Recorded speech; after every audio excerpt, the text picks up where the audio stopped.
একাত্তরের মানবতাবিরোধী অপরাধ মামলায় মৃত্যুদণ্ড থেকে খালাস চেয়ে আবুল কালাম আজাদের আপিল গ্রহণযোগ্য হবে কিনা এই বিষয়ে ৩১ আগস্ট শুনানি হবে। আপিল বিভাগে সেই সাথে মৃত্যুদণ্ডের সাজা স্থগিতের মেয়াদ বাড়াতেও আবেদন করা হয়েছে। আন্তর্জাতিক অপরাধ ট্রাইব্যুনালের চিফ প্রসিকিউটর আমিনুল ইসলাম জানান, তারা সাজা স্থগিতের বিরুদ্ধে আবেদন করেছেন, তবে ৩০ দিনের পর এখন পর্যন্ত ট্রাইব্যুনালের মামলার আপিল গ্রহণের নজির নেই।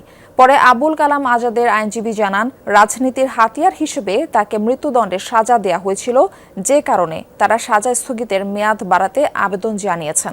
৫ আগস্ট রাজনৈতিক পট পরিবর্তনের পর আত্মসমর্পণের শর্তে আবুল কালাম আজাদের সাজা স্থগিত করে নির্বাহী বিভাগ। পরে চলতি বছরের ২১ জানুয়ারি ট্রাইব্যুনালে আত্মসমর্পণ করেন তিনি।